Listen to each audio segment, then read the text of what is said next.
of all, and thanks very much for coming along. Before I get down to the main business of the evening, I'd just like to thank, first of all, the Birmingham Palestine Solidarity campaign for inviting me here, for organising this meeting, and particularly like to thank Naeem for his hospitality and for organising sunshine for my visit to Birmingham. I'm not sure if it's always like this in Birmingham, but it's certainly very pleasant. Very pleasant today. My friends, almost a century ago, the foundations of Israel's apartheid system were laid by British politicians. As you probably know, in the year 1917, Arthur James Balfour, then the British Foreign Secretary, declared his support for the establishment of a national home for the Jewish people in Palestine. And by doing so, an effort to colonize the land of Palestine and to accord greater privileges to incoming settlers than to the indigenous population was, in effect, given an imprimatur by one of the world's most powerful nations. The ideology of Zionism is clearly influenced by British imperialism. Max Nordau, a founder of the World Zionist Organization, once stated, and I quote, "We will endeavour to do in the Near East what the English did in India. It is our intention to come to Palestine as the representatives of culture and to take the moral borders of Europe to the Euphrates," end of quote. The early Zionists were ably assisted by the British establishment. Herbert Samuel, Britain's first High Commissioner in Palestine, set up a Jewish-dominated civil service and helped and allowed the formation of a Jewish police force and a Jewish military. The racial and religious discrimination that Herbert Samuel founded has had very deep and lasting consequences for the Arab community in Palestine, who have, at the time, of course, formed the majority of Palestine's inhabitants. There is a modern-day equivalent of Herbert Samuel. His name is Tony Blair. Both as Prime Minister and in his current role as an international representative for the Middle East, Tony Blair has done everything possible to try and make Palestinians subservient to the Israeli occupation. One of Tony Blair's goals as Prime Minister was to boost cooperation between the security forces, the internal security forces working for the Palestinian Authority and Israel. We know from documents that were leaked to Al Jazeera a few years ago that MI6 officers based in Jerusalem drew up plans in 2004 or thereabouts for the detention of leading figures from Hamas and Islamic Jihad. And key to these plans would be the establishment of direct lines, in inverted commas, between Israeli intelligence and Palestinian security officers that were deemed trustworthy by Britain. Britain has also had a profound influence on the European Union's efforts to promote so-called security cooperation between the Palestinian Authority's forces and Israel. In the year 2005, a police officer called Jonathan McIver was put in charge of the European Union's first security operation in Palestine. That operation is called COPS, C-O-P-P-S. It involves providing advice and support to the Palestinian Authority's security forces, or in particular to the Palestinian Authority's civil police. Jonathan McIver was nominated for that post by Tony Blair's government. And that nomination was made despite how Jonathan McIver had been criticised in the report of a public inquiry into a very high-profile racist murder case. Jonathan McIver had been the chief inspector in Plumstead, southeast London, previous to being sent to Palestine. And he was in that capacity, he was the most senior uniformed police officer on duty on the night of the 22nd of April 1993, when Stephen Lawrence, a black teenager, was stabbed to death by a group of white youths in that part of London. The report of a public inquiry into Stephen Lawrence's murder found that Jonathan McIver did not, quote unquote, meet his responsibilities on the night of the murder. And according to that report, Jonathan McIver failed to ensure proper coordination of police officers, and he was ignorant of basic details, including the fact that there was an eyewitness to the stabbing. Jonathan McIver has also served with the Royal Ulster Constabulary, the RUC, in the north of Ireland.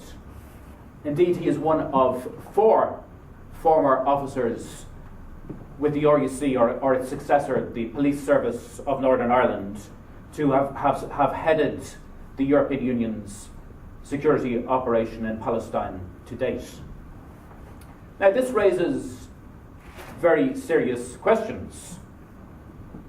It suggests that Britain and the European Union are prepared to export very contentious policing tactics that were employed in the north of Ireland to Palestine. In the late 1990s, 93% of the RUC's members came from the Protestant community.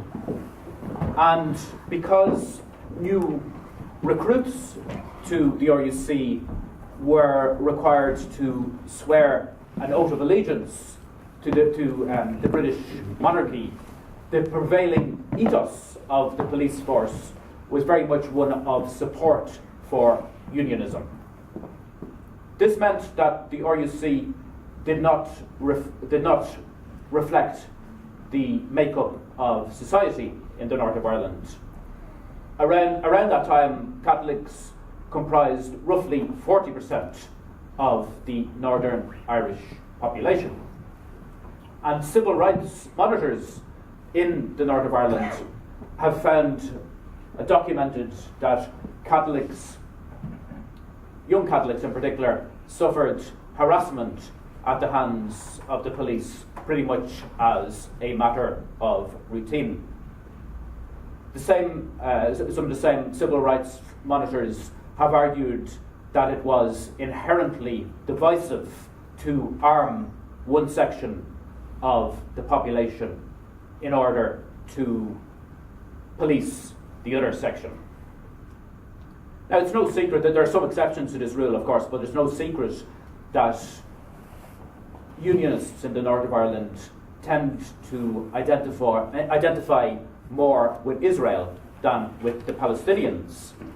So by definition, it is highly problematic to give police officers who have served in what was to put it bluntly, an exclusively unionist force, a senior role in policing and advising in policing in Palestine and advising the Palestinian Authority's police forces. Among the tasks of the European Union's operation is to advise the Palestinian Authority's forces on matters like riot control and the policing of demonstrations. How did the RUC deal with such matters in the not-so-distant past? It dealt with them by liberally firing plastic bullets at protesters, often causing serious injuries and indeed in some cases causing deaths. So why then should men from a police force that was synonymous with repression be trusted to be even-handed in Palestine? One of the ex-RUC men who have headed the EU's security operation in Palestine is a man called Colin Smith. And Colin Smith has publicly celebrated the fact that the operation has helped increase cooperation between Israel and the Palestinian Authority's police officers. Colin Smith, incidentally, has also been one of the top British police officers stationed in Iraq, and his job in Iraq included providing advice to the US military. Now, that is very disturbing, but it is also logical. It's logical the fact that officers who have served in Iraq have gone on to provide advice to the Palestinian Authority's police about making them more subservient to the Israeli occupation. Why is it logical? It's logical because Tony Blair bears overall responsibility for the invasion of Iraq alongside George Bush. Yet instead of being held accountable for starting an illegal war, Tony Blair is now described as a peace envoy by certain British newspapers. And indeed, he seemed to dominate the news here in Britain yesterday. Last month, there were reports that Tony Blair is about to step down from his role as a peace envoy, but that he will maintain some kind of involvement in the misleadingly titled Middle East peace process. Yet so far, Blair has not made any formal announcement to that effect. On the contrary, he has continued to behave in his usual role as a mouthpiece for Israel. For example, Tony Blair hailed the recent announcement by Benjamin Netanyahu's government that it would finally hand over tax revenue to the Palestinian Authority as absolutely the right decision. Tony Blair neglected to mention some very important points. He neglected to mention, for example, that under the Oslo Accords, Israel is duty-bound to hand over this revenue, and by refusing to do so, it had been literally stealing money from ordinary Palestinians. Tony Blair is accustomed to trumpeting small gestures by Israel as momentous. In 2010, for example, he described a piecemeal easing of the blockade that Israel has imposed on Gaza as a quote-unquote significant change. And when he made quite a rare visit to Gaza in February of this year, Tony Blair was too preoccupied with smearing Hamas to denounce Israel for all the death and destruction it has inflicted on Gaza and its 1.8 million inhabitants. Tony Blair's office in Jerusalem has two main donors, the United States and the European Union. And just like his paymasters, Tony Blair gives the impression that he has all the solution, he's all the answers to the problems of the Middle East. The shorthand for those answers, of course, is known as the two-state solution. Now, what kind of a two-state solution do Blair and his supporters in the EU institutions envisage? They envisage two states that would be in thrall to multinational corporations. Two states where there would be a vast and widening gap between a wealthy elite and everybody else. Blair's staff in Jerusalem have been very busy lately drawing up and promoting economic development plans for Gaza and the West Bank. And as far as I can see, these plans have received no critical scrutiny whatsoever in the mainstream press. According to these plans, the network of industrial estates under development in the West Bank should be upgraded and given the status of special economic zones. Now, what is a special economic zone? A special economic zone is a fancy word for a sweatshop. Typically, special economic zones allow companies to pay less taxation and lower wages than normally apply in a particular country or region. The industrial estates that Tony Blair wants to transform into fully fledged sweatshops were set up because Israel decided to place severe restrictions on the number of Palestinians living in the West Bank who may work inside present-day Israel. This means that Tony Blair is helping to confine Palestinians to a shrinking sliver of their homeland. It means that Tony Blair is reinforcing the segregation between Israeli Jews and Palestinians. He is reinforcing the apartheid system that Arthur James Balfour and Herbert Samuel helped to build in the early part of the 20th century. In my opinion, the most important question that should be asked about any proposed solution is if it will advance Palestinian rights.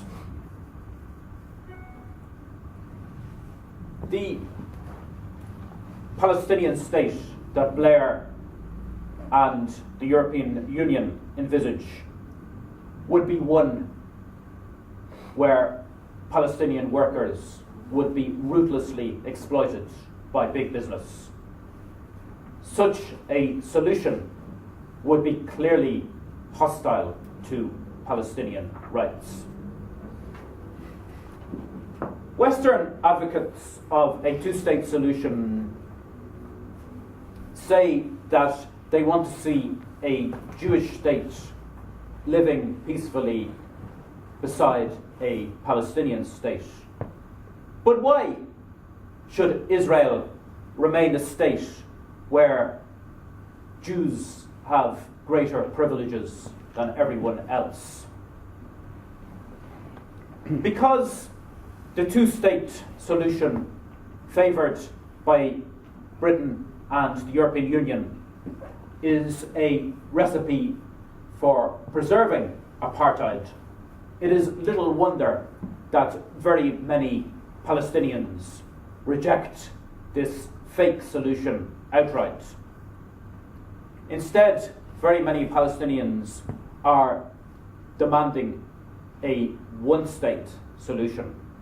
The one-state solution that they demand would cover all of historic Palestine and would guarantee full equality between Jews, Muslims, Christians, and non-believers.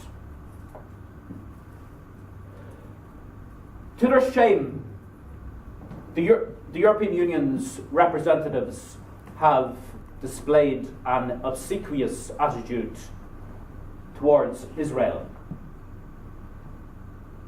Often they have been willing to regurgitate Israel's lies. Last summer, Michael Mann, who was then the chief European Union spokesman for foreign policy, used the phrase retaliatory fire while referring to Israel's attack on Gaza. And Michael Mann thereby gave the impression that Israel was merely responding to rockets fired by Palestinian armed resistance groups. Yet anyone who seriously analyses the sequence of events leading to Israel's attack in Gaza would realise that it was clearly not a case of retaliatory fire. That sequence of events illustrates that the Netanyahu government blamed the kidnapping and murder of 3 Palestinian teenagers on Hamas, even though the Israeli police have admitted that Hamas had nothing to do with that crime. The Israeli authorities used that crime as a pretext for a vicious wave of house demolitions, arrests, and bomb attacks against Palestinians. Palestinians in the West Bank, inside present-day Israel, and of course in Gaza, were made to suffer because of a crime that they did not commit. More than 2,200 Palestinians were killed in Gaza by Israel last summer. Most of them were civilians. By contrast, 72 Israelis were killed. Most of them were soldiers. Israel's attack on Gaza was not one of retaliatory fire. It was plain and simply a crime against humanity. Israel's medieval siege of Gaza is also a crime against humanity. Shamefully, the European Union is helping Israel to continue that siege. In one of her final engagements as the EU's foreign policy chief, the British politician Catherine Ashton pledged in October of last year that the EU would donate 450 million euros towards rebuilding Gaza. Catherine Ashton made many of these kinds of announcements And every time she made these kind of announcements, she gave the impression that the European Union was unfailingly generous towards the Palestinians. However, if you examine the conditions of this aid, you will realise that something much more sinister is going on. Just 1 month after Catherine Ashton made this pledge, the European Union's foreign ministers called for the full implementation of the so-called Gaza reconstruction mechanism. The Gaza reconstruction mechanism was established by a Dutch diplomat called Robert Serry, along with Israel and the Palestinian Authority. And Robert Serry has set up a steering committee for this mechanism. Israel is represented on that steering committee by a major general called Yoav Mordechai. Now, who is Yoav Mordechai? Yoav Mordechai served as a battalion commander during Operation Cast Lead, a previous Israeli attack on Gaza in late 2008 and early 2009. And for taking part in that offensive, Mordechai can be considered a war criminal. Operation Cast Lead involved the deliberate targeting of civilians and civilian infrastructure, something that is strictly forbidden under international law. Yet there are also indications that troops under Mordechai's direction took part in or assisted particularly disgusting crimes during that period. Reports in the Israeli press indicate, for example, that such crimes included the attack on Al-Quds Hospital in Gaza City in January 2009, the 15th of January 2009 to be precise. An 8-year-old girl died as a result of that attack, and there's also evidence that the attack involved the use of white phosphorus, a weapon that is known to cause very horrific burns to people who come in contact with the substance. What does this mean? It means that an Israeli war criminal has been given a veto on what aid may enter Gaza. Under a deal that the Dutch diplomat Robert Serry has negotiated, Israel is being given access to the personal data of every person who receives aid from the European Union and from other donors. Israel is being told where every bag of cement that enters Gaza will end up.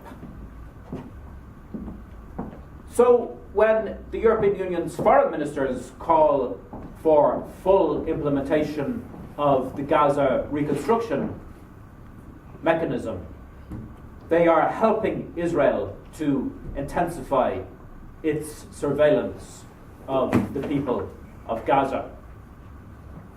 These people are already being monitored regularly by Israeli drones. Now, Israel is being given their identity card data, their satellite coordinates, and various other items of data about them. This means that the siege of Gaza is becoming more intrusive with the full support of the European Union. Far from being generous towards the Palestinians, the European Union is helping to subject them to a more sophisticated form of oppression and occupation. Scientific research is one vital and especially troubling area of cooperation between Israel and the European Union. Since 1996, Israel has taken part in the European Union's multi-annual scientific research programme on an equal basis to Britain and the other member countries of the European Union. Between 2007 and 2013, Israeli firms and institutions signed almost 1,500 grant agreements with the European Union, and the total value of projects involving Israel came to 8.7 billion euros, or 6.4 billion pounds sterling. The recipients of the EU's scientific research grants have included the weapons producers Elbit and Israel Aerospace Industries. Both of these companies have supplied, or their subsidiaries have supplied surveillance equipment that has been installed in the massive apartheid wall that Israel is building in the occupied West Bank. That wall was declared illegal by the International Court of Justice in The Hague more than 10 years ago. And the ruling of the International Court of Justice emphasized that governments and public institutions around the world have an obligation to avoid doing anything that would assist this illegal project in any way. In my view, giving scientific research grants to the companies that have profited from the wall's construction runs counter to the spirit and very probably the letter of the ruling of the International Court of Justice. And yet, the European Union has kept on allocating research grants to Israel's war industry. Elbit and Israel Aerospace Industries are also the two leading suppliers of drones to the Israeli military. These drones were used to drop bombs on men, women, and children in Gaza last summer.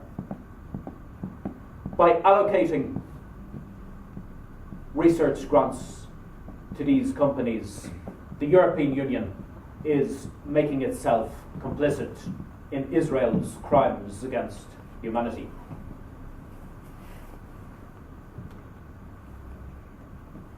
Institutions based here in Birmingham are taking part in some of the EU-financed cooperation with Israel. For example, Aston University, down the road here, is currently involved in at least 2 information technology projects alongside the Hebrew University of Jerusalem. The Hebrew University of Jerusalem gave its full backing to Israel's attack on Gaza last summer. It undertook a fundraising effort so that soldiers taking part in the attack could be offered scholarships in the university. The Hebrew University is located in occupied East Jerusalem And its campus has been expanding in such a way that it gobbles up land from the neighbouring Palestinian village of Ishawiye. Meanwhile, the University of Birmingham is participating in a €4 million or £3 million EU-funded data processing initiative, along with the Technion, the Israeli Technology Institute in Haifa. Now, last week I found a glossy brochure on the Technion's website, and that brochure boasted of the exceptionally close ties that the Technion has to the Israeli arms industry. Among other things, the Technion is working with the aforementioned Israel aerospace industries to develop the drones of the future, which means very possibly the drones that could be used in future attacks against Palestinian civilians. This means that Birmingham's universities have teamed up with Israeli firms and institutions that actively support Israel's war crimes and the theft of Palestinian land. My friends, if you don't feel comfortable about how Birmingham's universities are teaming up with the profiteers and supporters of Israeli apartheid, then please do something about it. I know it's the Easter break, but does anybody here study or teach in? Good man. I don't teach. You don't teach. But I have contacts. You've got contacts. I've got friends at both universities. Very good. Very good. I'm So, an alumni. sorry. I'm an alumnus of Birmingham University. Very good. So we have people here who I know are going to do something about this scandalous cooperation. It's vital, I think, that you reach out to those contacts, that you would encourage them to raise awareness among their fellow students, encourage them to get in touch with their students' union, with the academic authorities, and get them to deliver a very clear message to the authorities. And that message has to be that this cooperation with the apartheid state of Israel must stop. Now, my friends, please forgive me if I have painted a depressing picture here tonight. The situation, the fact of the matter is that the situation in Palestine, the situation facing Palestinians in Syria who've been attacked in the camp of Yarmouk and are being attacked as we speak in Syria, is a very grim picture, it's a very depressing picture. But the situation in Palestine is, in my opinion, not hopeless. I personally am filled with hope when I hear three words: boycott, divestment, and sanctions. This year marks the 10th anniversary of the Palestinian call for BDS, for boycott, divestment, and sanctions against Israel. The strength of the BDS movement is that it is a grassroots movement, a movement of ordinary people working against a small political and economic elite. And because we outnumber, because the ordinary people who are concerned about human rights, concerned particularly about the rights of the Palestinians, because we outnumber that tiny political and economic elite, we are able to demonstrate that the tactics of boycott, divestment and sanctions can be very effective tactics.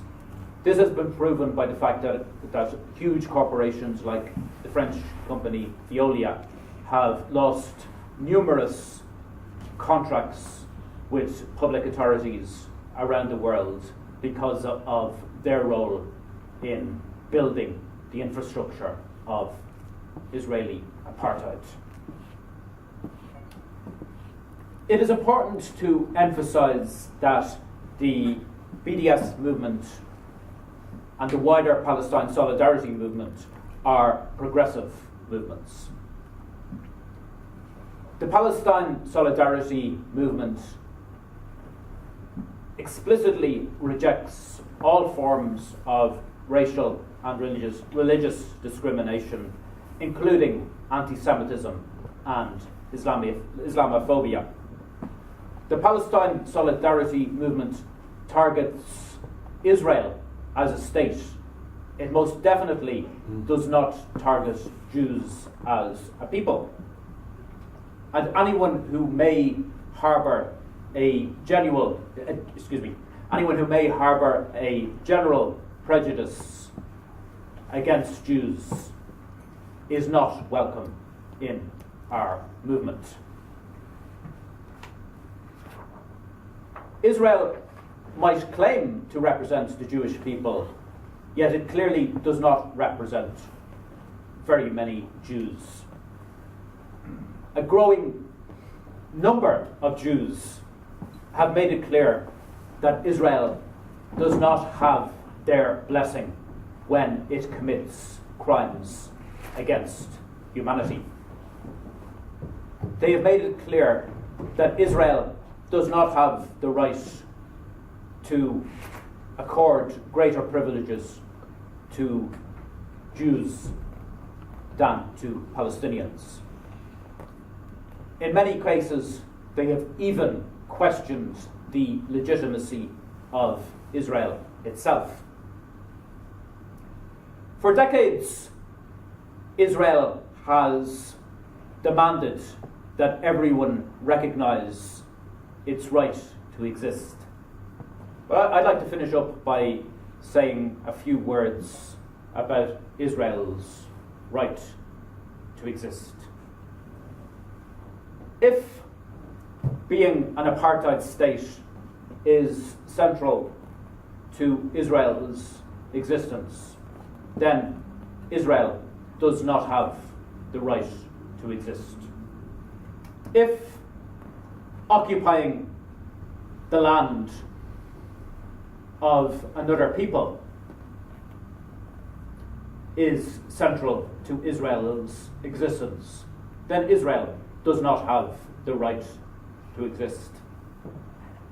And if committing crimes against humanity, if dropping bombs on children in Gaza is central to Israel's existence, then Israel most definitely does not have the right to exist.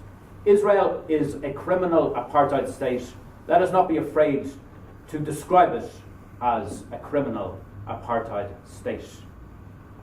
Israel, the apartheid state of Israel, has been pampered for way too long by Britain and by the European Union. That is why it is essential that ordinary people in Britain and the European Union stand up and shout, enough is enough. Because a state that denies the rights of an entire people deserves nothing but contempt. Thank you very much.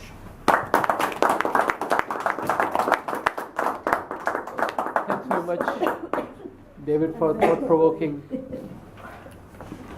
introduction on what the BDS and what is happening in Palestine.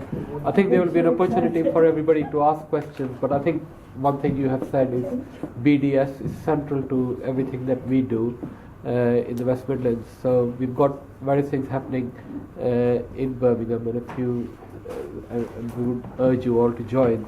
Before I start asking people to raise questions and answers, I'm going to pass the bucket round because we need funds to continue our fight for Palestine's liberation and for the end of occupation. So, while the bucket is going round, if people can raise their hands and indicate they want to ask questions, and